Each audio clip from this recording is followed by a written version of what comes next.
Good morning, everybody. We're going to get started now. Today, I'm going to be talking about water infiltration in buildings, and we're going to talk about some of the causes and the solutions and how to diagnose water infiltration and other things regarding that. My name is John Stevens. I work with Kipcon Incorporated. If you have any questions while this is going on, if you could put them in chat, we'll respond to them at the end. And if you need to get a hold of Jody, she will give you her email in the chat so you can get a hold of her with any other things you need. All right, so what are we going to be talking about today? What does water infiltration look like? How to tell where it's coming from, critical areas of typical water infiltration, how to identify the problems, and then some talking about some of the solutions to these problems. So, what does water infiltration look like? There's a photo here. This is a pretty severe example of a water problem that clearly is in the ceiling. It's probably been going on for some time because you have sheetrock damage and you see mold starting to form. This is a pretty severe situation, but this is also typical of what you would see. Now, normally the first indication of a water problem or a leak in the ceiling like that would be staining on the ceiling or possibly water actually dripping from the ceiling. But if it goes on for any period of time, it'll end up looking like this.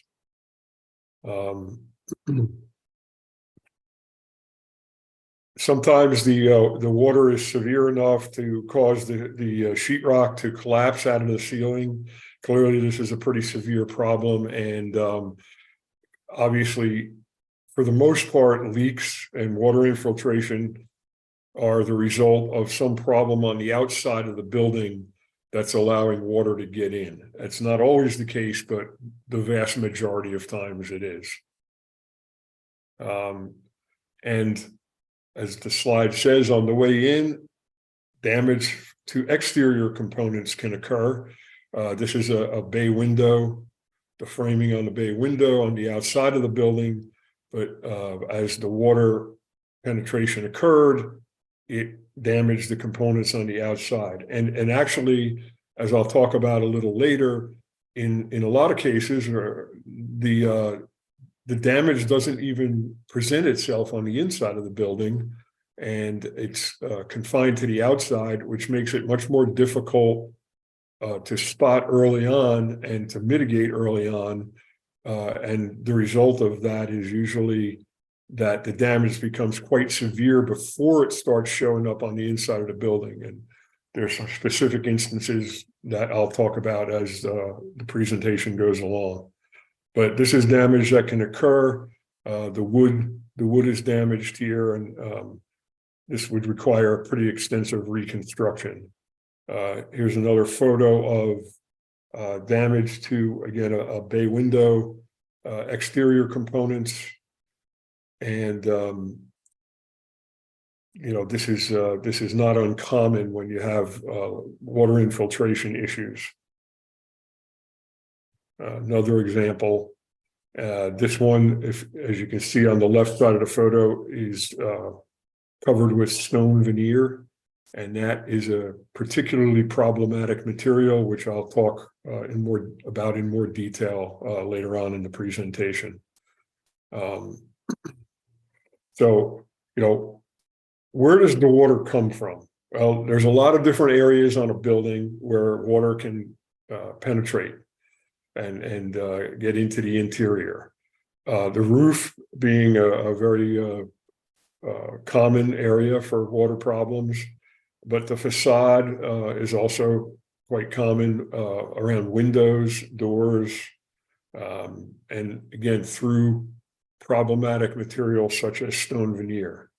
So there's a lot of places where water penetration can occur, and we're going to take a look at some of those and talk about what you can do to try to prevent that and to catch problems early on before they become severe. So talk about the roof. Typically, you'll be talking about two different types of roofing systems on buildings.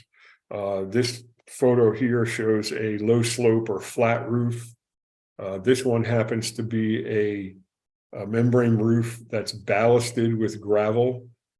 This is probably not one of the more common roofing systems, but one that's particularly difficult to diagnose where leaks might be coming from. But you can see in this photo that there are several penetrations of the roof membrane, and these are all vulnerable areas for water to get in. There's vents, there's skylights, and anytime you penetrate the roofing membrane, there's a chance that, or you increases the chances that water can get into the system.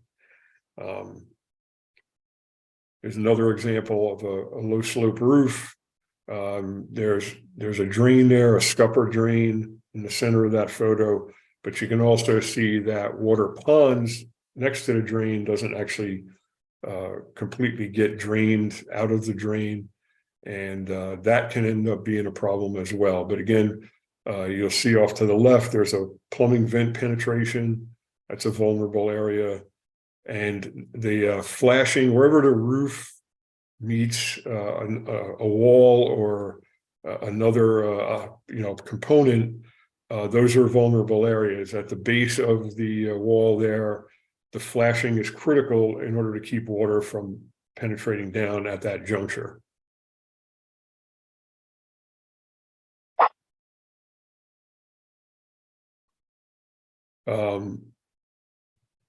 This now the other type of roof that and probably is more common is shingled roofs, asphalt or fiberglass based shingles, and there are also vulnerable areas with those, typical to the low slope roofs, penetrations. But here you can see the roof butts up against a vertical wall, and the flashing in that location is critical to prevent water from getting in at the base of that wall. So any kind of roof wall, what are called step ups or intersections, are vulnerable to water to penetrate.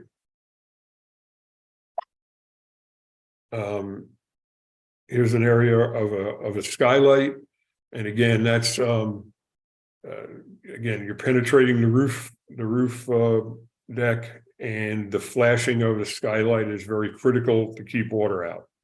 Also, in case of a skylight, the skylight itself, needs to be considered as far as its ability in that assembly to keep water from penetrating through the actual skylight.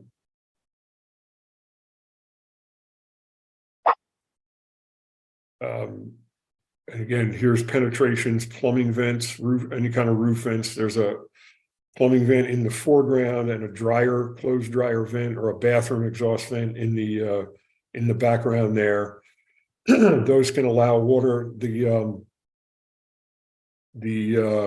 boot around what's called a boot around the skylight pipe, or I'm sorry, the plumbing vent pipe, is particularly vulnerable because over time, those are a rubberized material, and over time, the UV radiation from the sun will start to break those down, and the seals will start to fail around the pipe and allow water to run down, down on the pipe surface and then drip off in the attic space and then get into the interior. So those are critical to keep in mind as far as what we'll talk about later about how to prevent or how to at least spot problems early. One of the things I'm going to talk about is the need for periodic inspections in order to see things like the breakdown of a plumbing vent boot. The vent in the background, the dryer and or bathroom exhaust vent, those are a little more durable, but they over time can rust and deteriorate as well.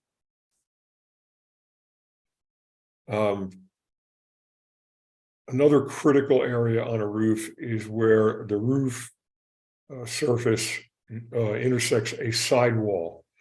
And the flashing in those areas is particularly critical. This is an area where what's called step flashing is used, and you can see some of the pieces here. They're smaller pieces of metal flashing that are sandwiched in between the layers of shingles or the courses of shingles, and the combination of the two provide a seal or a weather resistant area there at that intersection. In this case, it's a brick wall and the plywood roof deck. Now, flashing of brick is particularly is more difficult, say, than flashing at vinyl siding or some other type of siding. When you have a vinyl siding, say, you can tuck the flashing up under the vinyl siding, and it's got a counter. The siding acts as a counter flashing. In the case of brick, because unless you remove the brick and then reinstall it, which is not typically done on a re-roofing project or even as part of a repair, the flashing ends up on the outside of the brick, and it in and of itself is vulnerable for water to penetrate at the top of the piece of step flashing. So that either has to be sealed with some sort of flexible sealant, or which is what is preferable, you actually cut the brick and tuck the flashing into the brick and then seal it again with a flexible material.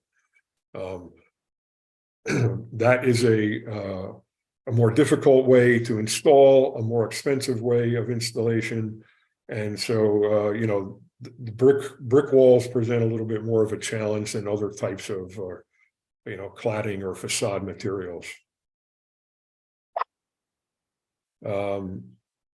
Another area that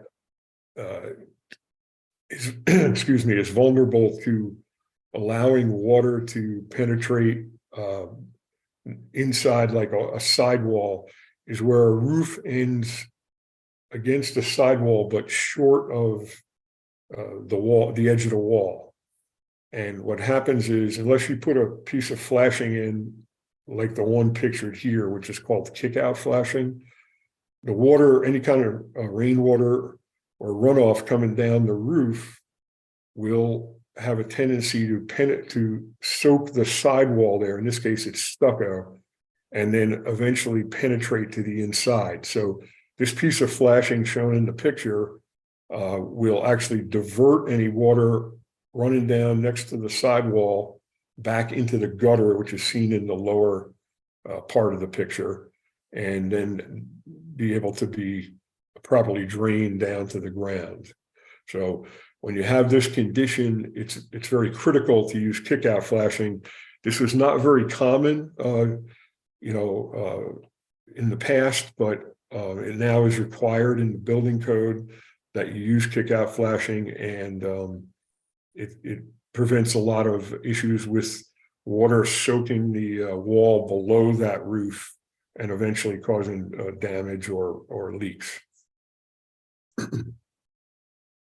As I was talking about earlier, parapet walls on a low slope roof system or a flat roof system are another critical area where moisture can penetrate.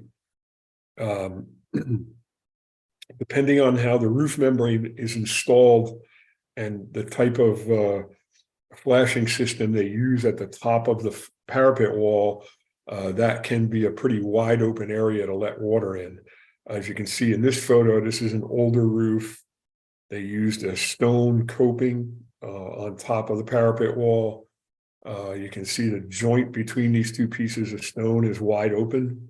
And if the area below that is not sealed properly, water can easily penetrate at that location. You can also see on the wall itself, there's a waterproofing material that's been applied, and you can see it's deteriorated and starting to fall off. Also can allow moisture to penetrate directly through the wall surface. Okay, so roofs are pretty critical as far as allowing or being suspect for water penetration. Windows are also very critical.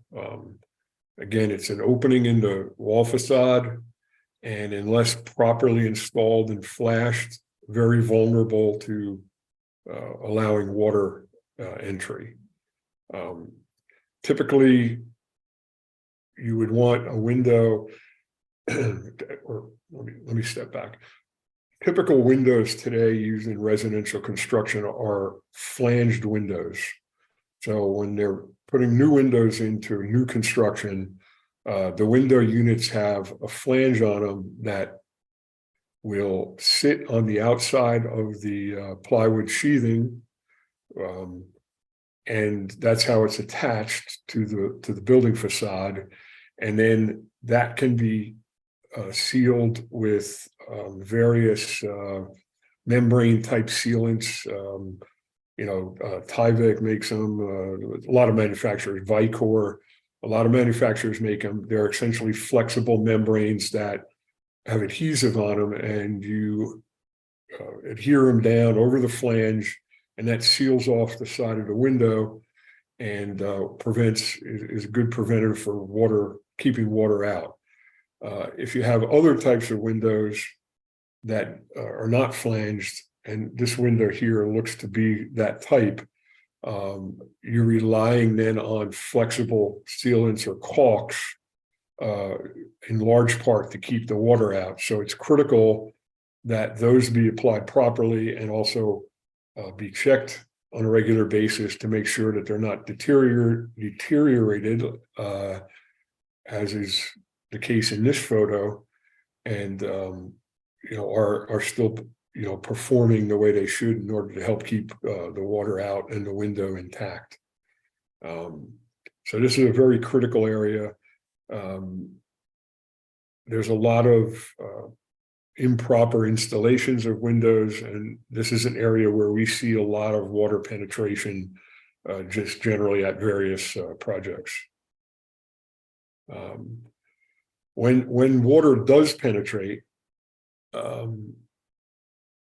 again, you can see damage to the outside of the building, in this case, the sheathing, and eventually, as I said earlier, it may not show itself right away, which will allow extensive damage to occur to the exterior before a leak is reported, which would alert you to the fact that there's a problem there.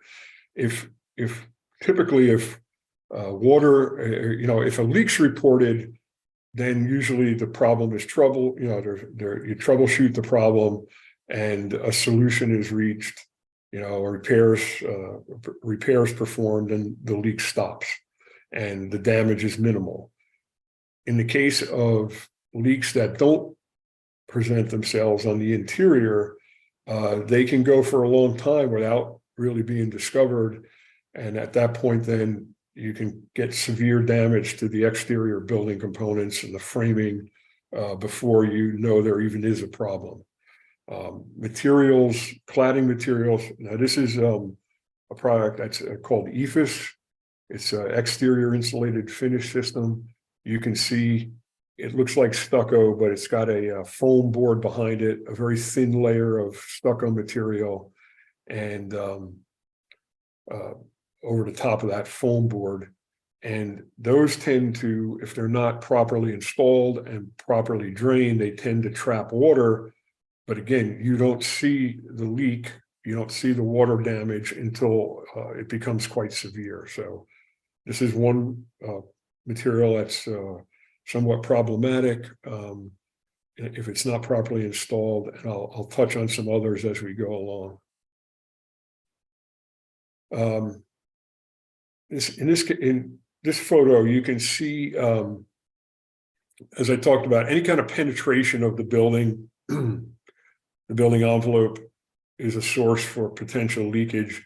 But here you can see at the window sill areas, there's what I was talking about before, the membrane type flashings, that's that green material. You can see that the Tyvek's up tight to the windows. It's hard to see, but there's a tape there that's sealing the edge of the Tyvek off to not allow water to penetrate on the window jambs. And the window head would have the same thing, except you would have a piece of metal flashing, a drip cap or a drip edge at the top of the window. So water running down, if water gets behind the cladding material and runs down the Tyvek, it's then diverted and directed to the outside instead of running down behind the window and causing a leak. And so this is an example of how you would flash a window unit to keep water from penetrating. And that would apply to doors as well and other penetrations. Also at the base here, you can see a stone material, or it looks like block, but it's a decorative material below the window here. There would be a piece of flashing across the top of that as well to direct any water that's, again, running down the Tyvek to, instead of going down behind the block and potentially getting trapped, it diverts it to the outside and is able to drain properly.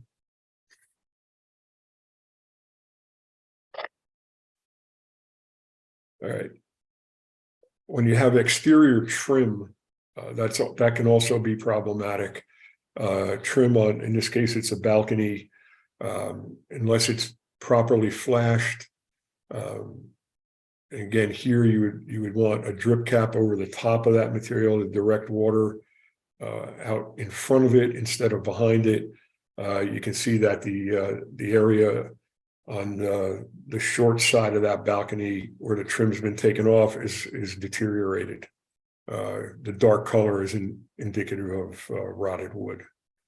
And also you can see where at the bottom of that area, there's a piece of flashing that was behind the trim board, but any water that got in behind the trim board then got in behind that piece of flashing because it's not sealed at the top, and then into the soffit and caused damage to the wood members there. So trim components are another area where water damage can occur. Here's another spot. This is a stairway, exterior stairway, where this is looks like some sort of decorative post where obviously wasn't flashed or sealed properly, and you can see the wood is damaged here.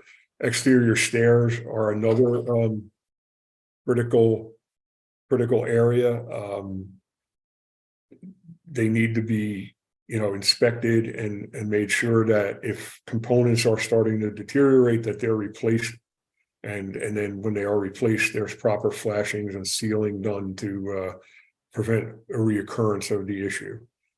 They're critical because obviously people walk up and down them, and if they're become structurally vulnerable, they can have a collapse or other issue that could result in injuries to people. Okay. Other types of penetrations of the cladding or the facade. Here's an example of a dryer vent.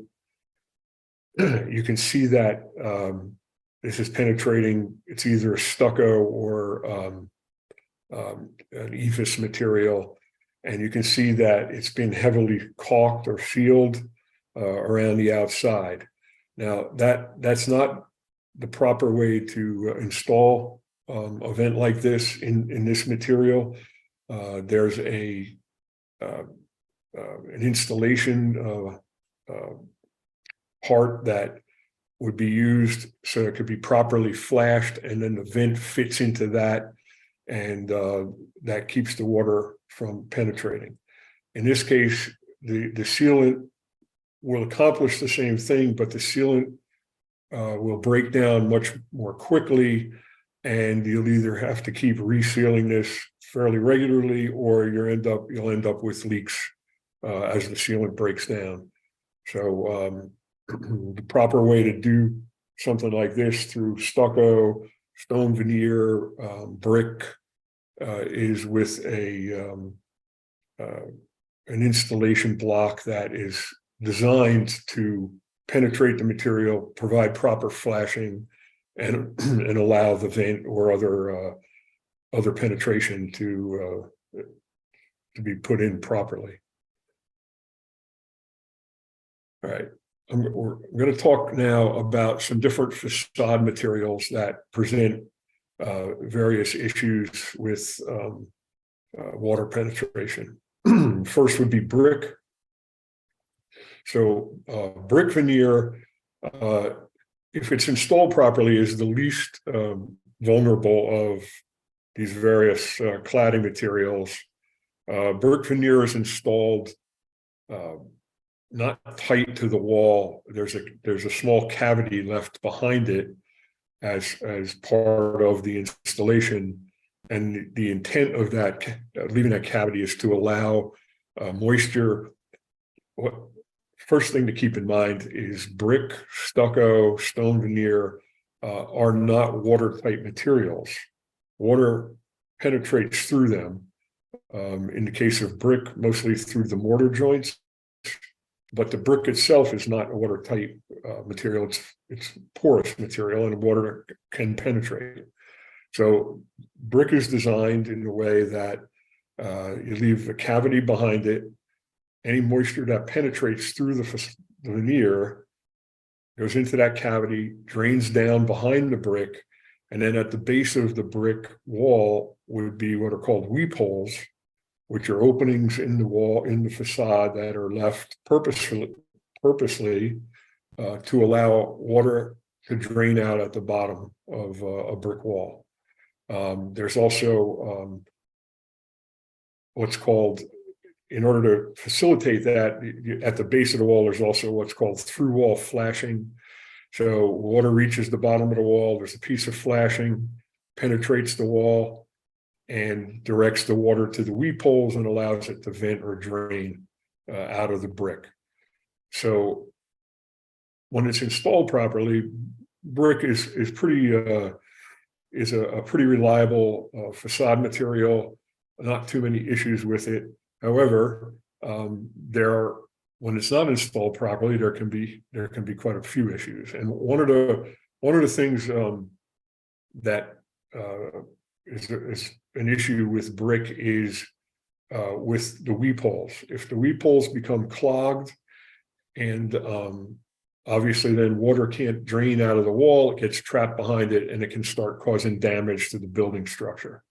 In this case, the weep hole is just to the right of the downspout. It's an opening where the vertical mortar joint was not put in, and that allows an opening for moisture to drain out. You can see at the bottom of that there's some material that's partially clogging it, which would not allow it to function properly. But more commonly used as weep holes are small plastic tubes that are put through in the mortar joint, and then the joint is mortared around that. And those allow moisture to drain, but they're very vulnerable to being clogged, dirt and debris, insects. So they are particularly critical to make sure that they don't clog and stay open. You might see on other weep holes, the joint's left open, but there's a plastic insert put in. It looks like a honeycomb material, and it fills the whole joint, but allows moisture and water to come out because of the honeycomb nature. It's less vulnerable to clogging, but still needs to be checked, and they need to be cleaned out or replaced if they are clogged. So what you would have here the flashing would be behind the brick, the through wall flashing. It would the horizontal mortar joint at the bottom of that weep hole would be where the flashing would be located. And so the moisture would get down the wall to a certain point, would encounter that flashing and be directed out through weep holes such as the one shown in this photo. So as long as the flashing's put in properly and the weep holes are put in properly and are kept open, they're really, brick veneer is a very reliable material as far as not allowing water penetration. Another area, though, that's critical on the right-hand side of the photo here, you see a wall coming in from the right, intersecting the brick. And in this case, you can see that that should have sealant there, a caulk or some other type of flexible sealant. And there doesn't appear to be any there in this photo. And so without that, moisture can get in that joint and get in behind the wall material on the right-hand side. So that's another critical area to make sure is covered. Facade penetrations in brick are just as vulnerable as in any other material. Again, in this photo, you see it's a air conditioning coolant line set that's penetrated the brick veneer, and just the area that is left open, after, that's not covered by the penetration, the hose penetration was just filled with probably silicone caulk. Again, this is very vulnerable. It's not the proper way to do it. There's a material, a penetration block or penetration accessory that should be used here to properly seal that off. And this would apply to any penetration through brick. As I just was mentioned, the intersection of the bay window trim on the left and the brick on the right, where you have dissimilar materials, that should be sealed, because you can see it's very easy for water to penetrate that joint and get behind the components of the bay window. And again, this could be causing damage where you wouldn't even know it, and until it becomes quite severe.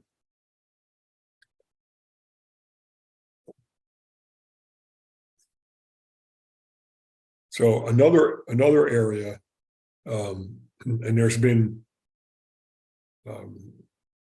large numbers of problems with this material over the years. There's been steps taken by the industry to mitigate some of those installation problems that occurred probably 10, 15 years ago, a little and older. But when this material was used in the past, I'm going to talk about certain issues with it, and those issues were not addressed by the manufacturers or by the building code or the industry in general.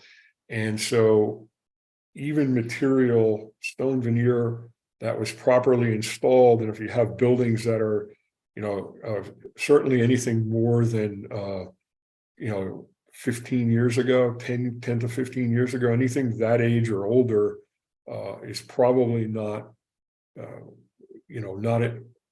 not installed in the best way to prevent water infiltration. You should be taking a look at those and seeing if you have issues. Newer buildings, there are steps taken, but this material is still kind of vulnerable to water penetration, and I'll get into some of the areas in a second. But you can see here, just in general, this stone veneer is not installed the way brick is. There's no drainage cavity behind it. It's adhered directly to the wall, and it has the same vulnerability as brick or other materials. It's not stone, actually, it's concrete. Concrete manufactured to look like pieces of stone. And as a result, the concrete is porous, water can penetrate. The joints between the stones are clearly vulnerable, whether they're mortared or pointed or not, depending on the installation look of the stone material. Water can get through there. So the critical area for preventing water intrusion into the building is the weather-resistant barrier behind it and the flashings. So we'll talk a little bit more about that. But here you can see there's multiple penetrations in this facade. There's bay windows, regular windows, doors, the porch roof. I have a close-up photo. I'll show you an area that's vulnerable there, the garage door. So all of these areas, there's a light above the garage on the right side. All these areas are vulnerable areas for water to get through this material. All right, so you may see on this material, you may see it on brick as well. This whitish, this whitish residue on the exterior of the stone. That's called efflorescence, and it's a result of moisture evaporating and leaching out some of the components of, in this case, the stone, but also of mortar. And it forms this, it's like a salt material deposit on the face of the stone in this case. So this in and of itself is not a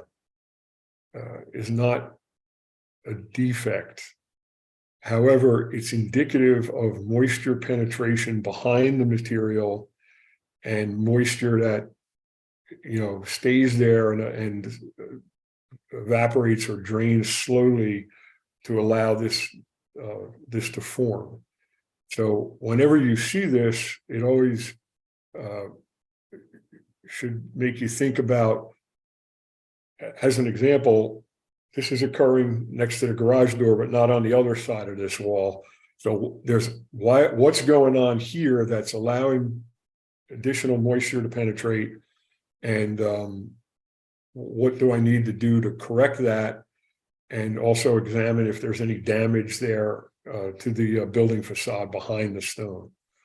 So it's an indicator, not necessarily a problem. There are other reasons why you would see this, and there may not be a leak, but more times than not, this is indicative of some kind of abnormal moisture behind the material. All right, one of the major areas of problem with stone veneer is a lack of clearance to grade. As I said earlier, this material is adhered directly to the wall. So there's, it's not as easily, moisture behind it is not as easily drained as it is, say, with brick, where there's a cavity and there's flashing at the base and weep holes and so forth. This material relies on a clearance at the base and the installation of what's called the weep screed, which is it's usually plastic. It can also be metal. Material installed at the base of the wall, and it allows some moisture drainage at the base of the wall. However, as you can see in this photo, the stone goes all the way down to the driveway, to the pavement, and any moisture that gets behind that wall in this area is not going to be able to drain because there's no area for it to drain out of. And what happens is it gets trapped behind the wall and then starts causing problems with damage to the wood sheathing, and if it allowed to continue and is severe enough, it can damage the wood framing as well. So one of the things you want to do, make sure of is there's a clearance between the bottom of the stone and any material, the grade material. In this case, it's the porch concrete and the driveway, but also it could be just to soil, to grade. And there's requirements. I don't know them off the top of my head, but there's a certain number of inches, and I believe it's 2 inches when you have a hard surface like paving or concrete, and where you have soil, it's 4 inches clearance. One of the issues with that and why manufacturers in the past didn't require that is the aesthetic look of this isn't as nice if you have 4 inches of the foundation wall exposed at the base of the stone. And so manufacturers and even users didn't like that. They wanted it to look like what's shown in this photo, where it looks like stone going all the way down. It all goes all the way to the ground and is a more aesthetic looking picture at this point for there. However, the problems caused as a result of that, made the manufacturers and most users, now stick to providing a clearance. So my arrow in this photo is a little off, but where you have, again, dissimilar materials, you need to provide soft joints or sealant joints. Where the porch roof here, the framing of the porch roof goes back to the building wall, that area where the stone intersects that is not caulked or sealed. And again, that's an area that's vulnerable to water penetration. So any of the areas like that, around the garage door, around the entrance door, you can't really see it in this photo, but around the entrance door and the garage door, there is installed what's called a casing bead, which is a product that you put on before you put the stone on, and it basically provides clearance between the stone and the door jambs, and it also provides a channel for you then to apply the soft joint material, the caulking or the sealant into there. But in the case of the porch roof beam there, nothing was provided. So that's a vulnerable area. And it was probably just overlooked in the construction of this site. Another area that's vulnerable is where you have horizontal intersection. In this case, it's vinyl siding with the top of the stone. And there's a piece of flashing there. Again, in this photo, it's hard to see, but and that's the purpose of that flashing is to direct any moisture that gets behind the vinyl siding and runs down the weather barrier behind the vinyl siding, to direct it out and drain away properly rather than allowing it to run down behind the stone. In this case, the flashing wasn't large enough, and again, you can't see it in the photo. And so what you can see below where that red arrow is on the wall, on the stone, there's some evidence of efflorescence. And what I believe from what I saw in this location, the water was coming off the flashing, but then running back underneath it and then down behind the wall. And the result was that efflorescence there and potentially damage. That would have to be investigated to see. One of the things that's also required, and to prevent what I believe is happening here, is under the horizontal leg of the flashing, a bed of sealant is required. So if you do get a little bit of water running back under the flashing, it doesn't penetrate behind the stone. and down behind the stone wall.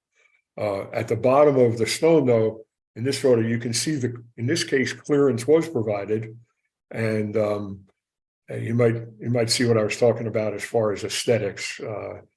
If the stone came all the way to the ground, it would provide probably a nicer look, but this is the proper way to install it. All right, so stone veneer, stucco is very similar. When you have a stucco installation, a lot of the same things apply. Clearance at the base of the stucco, a weep screed, and things like that. Stucco and stone veneer are very similar materials. I've heard actually contractors refer to stone veneer as lumpy stucco because it's stucco is also adhered to the wall directly with no cavity, and the stone veneer, as I said, is done that way as well. So those are facade areas. They can be problematic. There's a lot of vulnerability to these various materials, and so you have to look at them, and I'll talk about that a little later about doing inspections and so forth. All right. There's other areas though that and this is maybe a little less common, but if you're involved with mid-rise and high-rise buildings, this is probably a pretty common situation. Many of those types of buildings have parking garages under them, and they have areas that are part actually of a roof, but are used for recreation.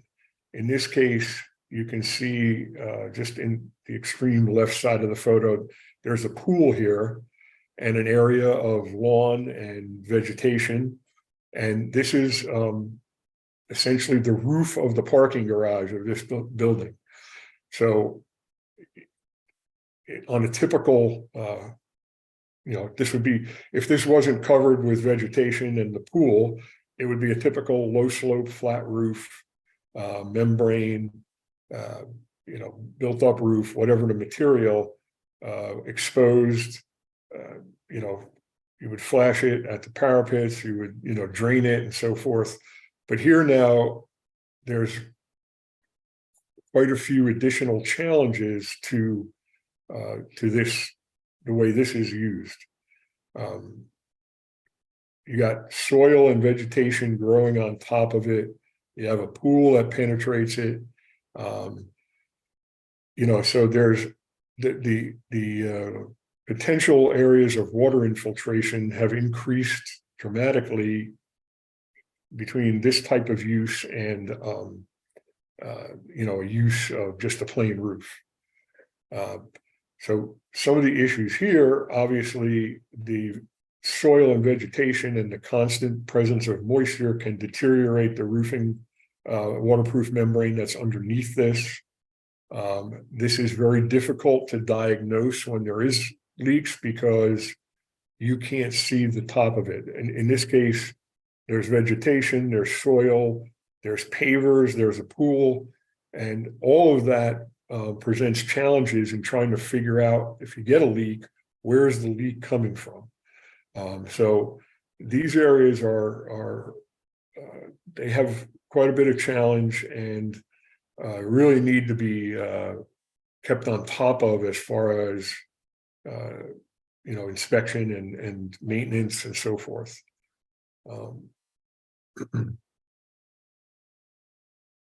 Just in general, though, and here, if just as an aside, you can see here the stone veneer on this photo runs not only to grade but below grade, and that is not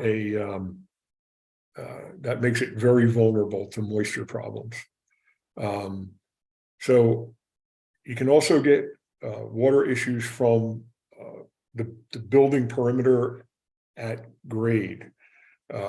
If there's a basement in the building, there can, the grading and any piping at the exterior of the building are pretty critical to you know, either allowing or not allowing water penetration. So I'm going to talk about grading. Obviously, you need to make sure that the grading at the base of the wall, at the foundation wall of any building, slopes away from the building. You do not want water ponding at the building, you know, at the building perimeter along the foundation wall. Makes it very vulnerable to being able to penetrate through, you know, a basement wall and cause problems. Also, piping. In this case, you see that there's a downspout that just goes directly into the ground.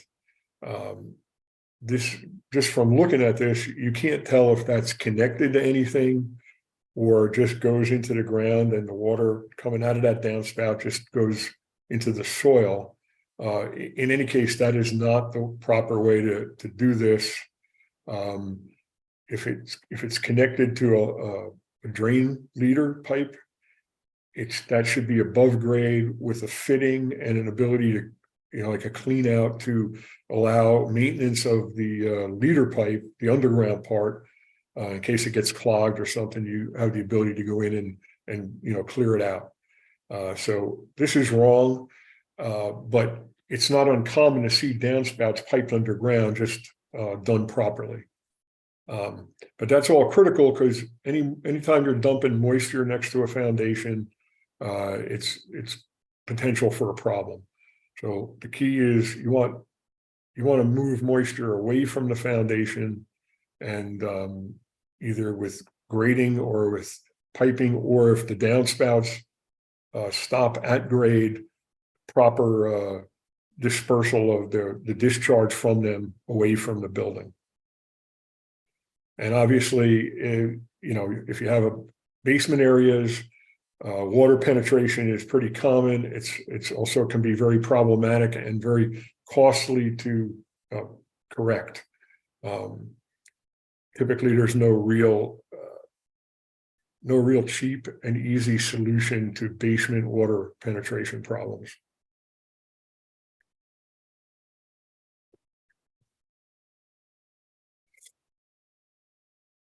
There's another look at this was a finished basement. You can see at the bottom of the photo, there's carpeting and drywall and framing, and you can see that water was getting in at the base of the block wall, and it's starting to damage the framing, and I'm sure was causing leaking problems into this basement.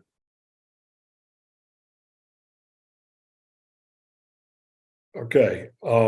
So I'm gonna talk about this particular situation here, because one of the things you see when you try to diagnose leaking problems and, you know, come up with a solution to a leak, many times it's very straightforward.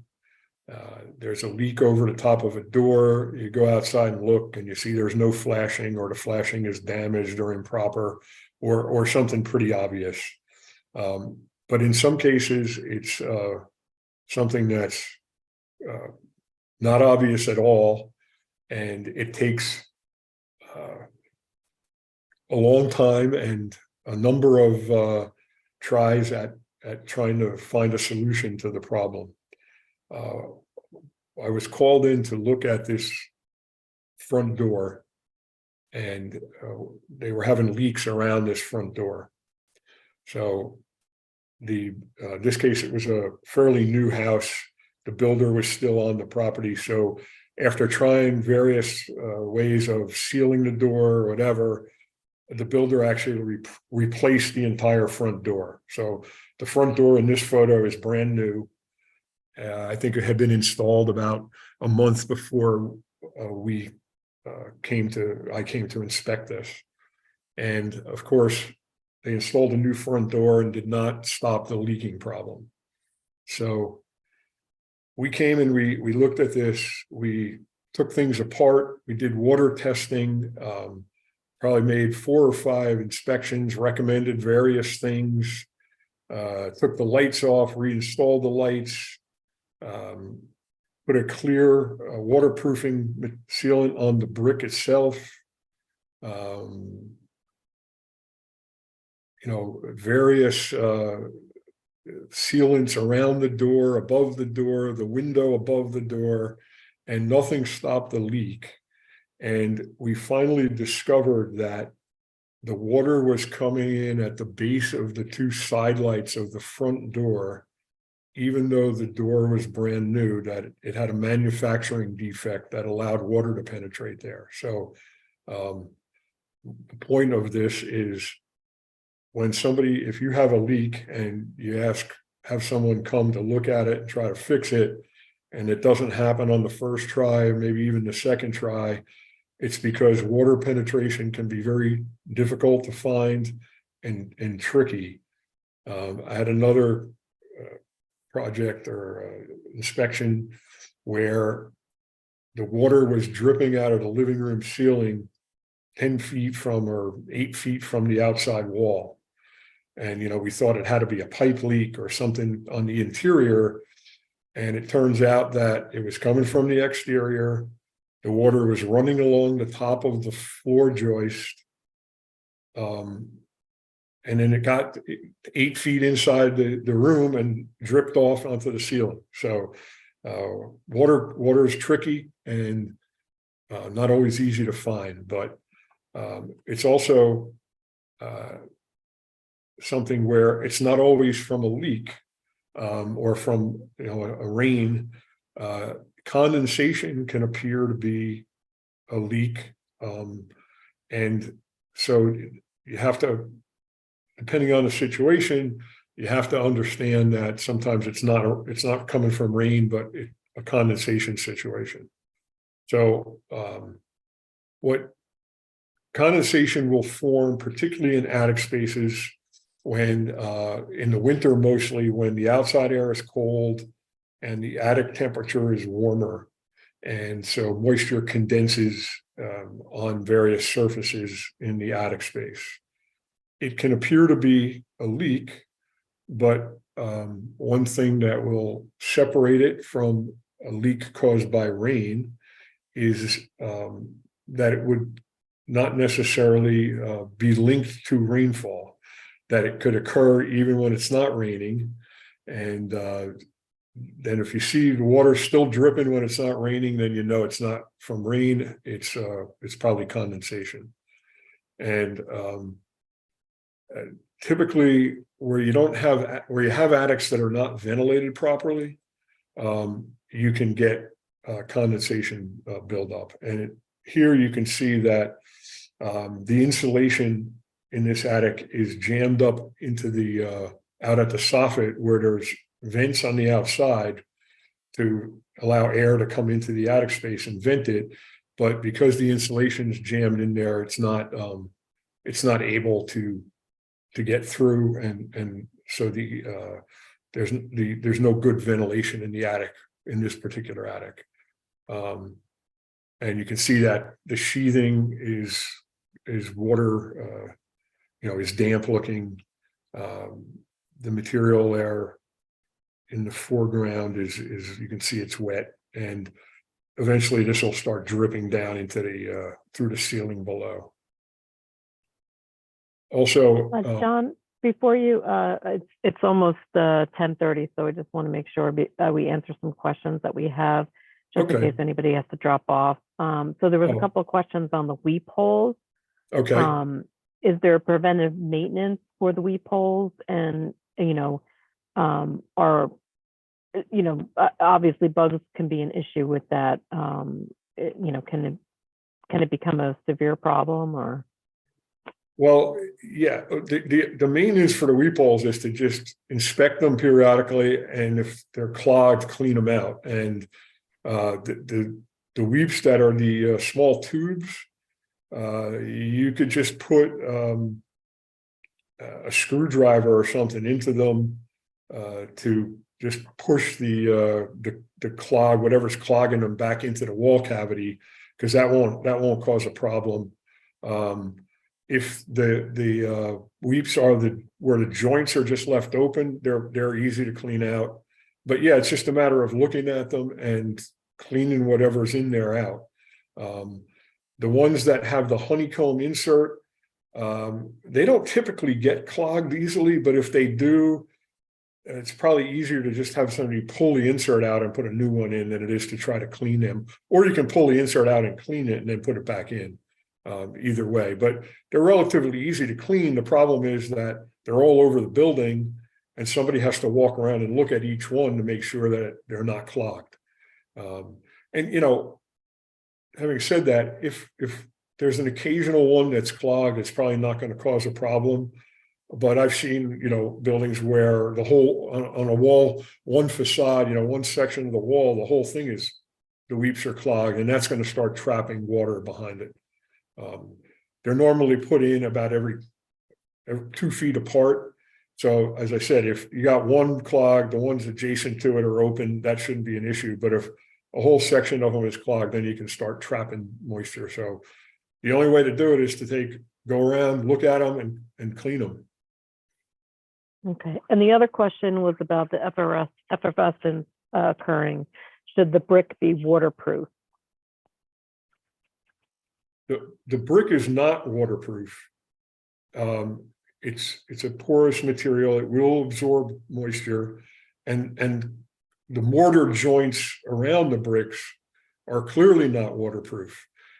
As far as, you know, you can put clear waterproofing on brick, or you can put it on anything, but brick it's somewhat common.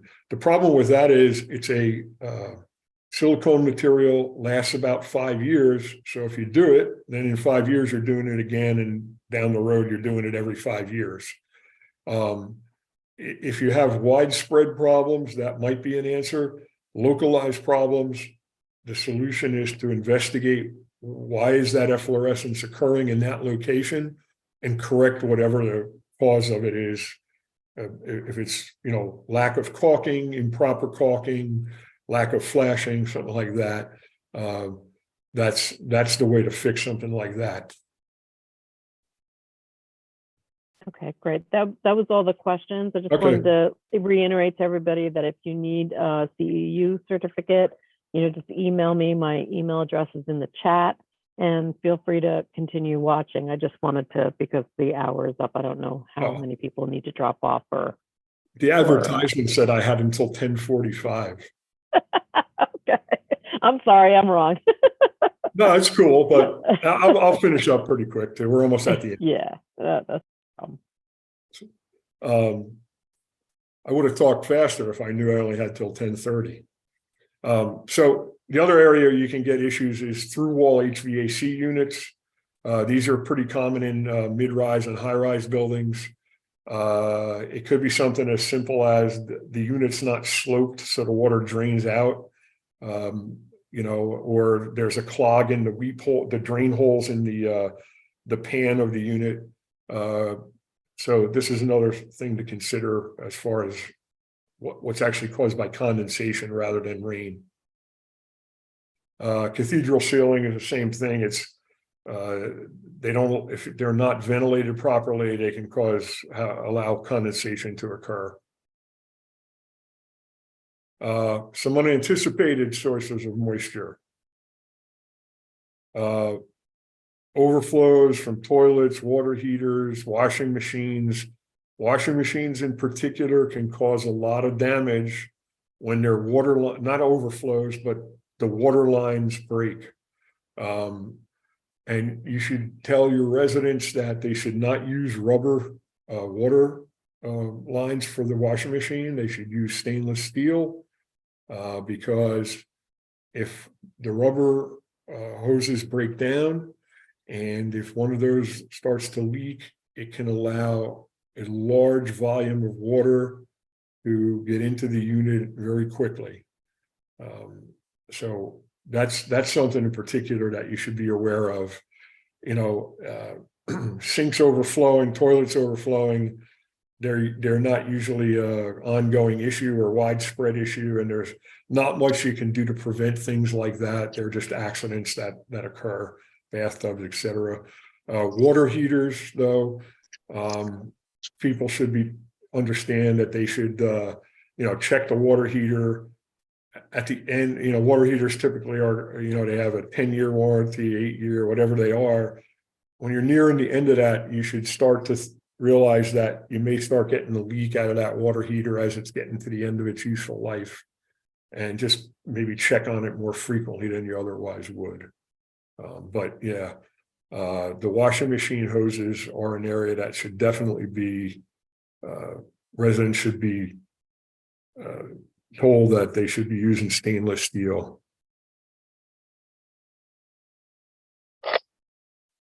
I'm not going to go into this in any great, but ice damming, in the wintertime, you can get ice dams. I'm going to kind of skim through the slides here, and that can allow water penetration, even through a properly installed roof. And so we have a whole, I just gave this seminar, I think in January, about ice damming. So if you want a copy of that, I'm sure Jody could get it to you. But yeah, this is a weather-related phenomenon. It's not necessarily as a result of poor construction or lack of flashing or anything. And there's no real solution to it when it's occurring until the ice melts. And then there's things you can do to the roof to, help prevent the leakage to the inside, but not the ice dam itself. And then there's a typical pattern: icicles and gutters get clogged. This is the damage that occurs. So we've been talking about this as we've gone along, but how do you evaluate things? All right, for roofs, for pitched roofs, shingle roofs, you look from the ground. At the bottom, you see drone inspections. That's a very good way of, for relatively inexpensively and quickly looking at the roof and being able to see if there's any issues with a shingle roof, a pitched roof. Or you can do walk-on inspections. Now, obviously, for a flat roof, walk-on inspections are the way to go. There's usually a hatch that accesses the roof. They're easy to walk around on, and that's probably the best way to take a look at the roof and keep evaluating its condition and pick up problems as they occur rather than when they develop into something major. The whole key here is to keep looking at these various things so that if problems occur, they're caught right away and while they're still minor. Same thing with windows. Once you get a leak, once you have a problem, then you're going to have to start doing invasive inspections, where you start taking things apart to determine exactly where the issue is occurring and how to fix it. And again, facade drones are useful there too when you have buildings that are, say, more than 4 stories, four or more stories. 2-story buildings, 1-story buildings, they can be looked at from the ground. And you're looking at the general condition, water staining, efflorescence, deterioration of trim materials, caulking, and things like that. Below grade conditions, they're a little more difficult, but you should be looking around the exterior of the building for areas where the grade is sloped back toward the foundation. Downspouts are not draining properly, erosion, things of that nature, where there's signs on the outside. If the foundations are not covered on the inside, the walls are not covered, you can look for dampness, staining, that type of thing that would indicate there's water penetrating. Once you know you have a problem, you may have to excavate on the outside in order to determine exactly where the water is coming in, and also to fix the issue. Sometimes it's possible to do something from the inside, but most of the time it requires excavating the foundation wall and waterproofing it from the exterior. Condensation, this is going to be mainly attic spaces or HVAC through wall units. You're going to look for water dripping. The nails through the sheathing of the attic are stained, and also stains on insulation and so forth. And then you also want to examine the insulation to determine, are the vents open? Particularly at the soffits where the insulation typically gets jammed out in there and doesn't allow the air to flow. But also up the upper part of the roof. There should be vents either in the ridge or other areas near the upper part to allow air to flow out of the attic space. And in a cathedral ceiling, the only way you're going to see the problem is to open it up, either from the inside or take the shingles and sheathing off and, see what's going on the outside. And then solutions, again, I've been talking about preventive maintenance, inspections, maintenance, and then when a problem is reported, pretty much react right away to it so that you can try to minimize whatever damage is occurring as a result of the water. And if you do have a maintenance plan, should include scheduled inspections, and then a documentation of it, some form of report or, spreadsheet or something that shows the results of things so that, let's say you're doing an inspection and you see the caulking appears like it's starting to dry out and crack around the windows. You note that, and maybe it doesn't have to be replaced yet, but at least you have a record that, hey, when we did this inspection 6 months ago or a year ago, the caulking was starting to go bad. Let's make sure we look at it this time to see what the condition is, something like that. And then if there's any follow-up needed, you follow up. And then if you're going to correct it, if it's major problems, you probably want to do specifications, go out to bid, have somebody oversee the project. As an example, if you're going to replace all the roofs on the buildings, or there are serious water issues and say all the decks need to be replaced or something like that, a bigger project like that, you probably want to go through that process. An isolated one unit has a leak around the window, it's not really necessary to go for specs. You might want to contact an engineer who look at it and just give a more informal scope of work so it could be presented to a contractor, but specs and bidding and things like that are probably for larger projects. This is what a typical roof spec we do in our office looks like, covers all the various details of the roof, how to install the vents, how to install valleys, kick out flashing, so on and so forth. And does anybody have any more questions? Okay, well. It doesn't say, there's no questions, just great information. Thanks for sharing. Great info.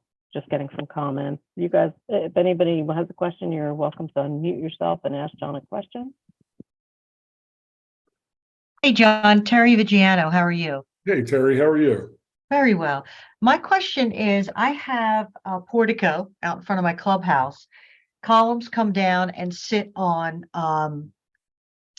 the stone veneer base, which then sits on the pavers. So there's no visible separation between those two things, but I mean, is that something I should concern myself with, or pull a couple of pavers out and take a peek? Well, I'll tell you two things. One would be, and not having seen it, I'm sort of talking off the top of my head here. It's likely that the support column actually is not supported by the stone veneer. Right. And it may actually go to grade itself, and the stone veneer is enclosing it as a decorative feature. Okay. If that's the case, you're really looking then at a decorative thing that's more for aesthetics. Right. And without any visible issue, I mean, you might want to take a closer look at it. Pull a couple pavers up. It's easy enough to do. It's probably not as critical as if it actually is supporting the portico roof, in which case then you really want to make sure that it's not deteriorating, what's behind the stone is not deteriorating. But yeah, it's probably worth a look, because those are pretty vulnerable areas. You see that a lot in even in unit porches. I was just at a site where all the front porches of the units, or not all, but many of them have a little roof, have one column coming down, and at the base, it's the bottom 3 feet or so is a stone veneer, situation. So that's pretty common situation, and yeah, you should probably check it out to make sure. If it's decorative and it is having issues, you might consider putting some other material there when you replace it. If it's structural, then you clearly want to make sure that it's performing the way it's supposed to, obviously. Right. I mean, we haven't seen any failures. Another quick question about flat roofs. We have a flat, what is it, the EPDM membrane type roof in a couple of areas of the clubhouse. We see a little bit of ponding, but not much. Is there a tolerance? Yeah, it's not uncommon. In fact, it's common to see small areas of ponding on low slope roofs. Knowing the way they're installed, there's usually insulation board. So the roof deck, let's say in this case it's plywood or something like that, there's an insulation board that's sloped, that's put on top of that, and then the membrane is put on top of the insulation board. Okay. The insulation board is some sort of foam material, and so it's not rigid. It's sort of rigid, but if weight's put on it, it deflects. So again, it's not uncommon to see small areas of ponding. The critical areas, if it's ponding near a penetration or a drain, then I'd be more concerned. If it's just in the middle of the membrane, it's not as much of a concern. One thing you want to maybe take a look at, though, are the seams of the membrane material. Sometimes when water ponds for extended periods, it starts working its way under the, through the seams. And then that would be something you'd want to take care of, either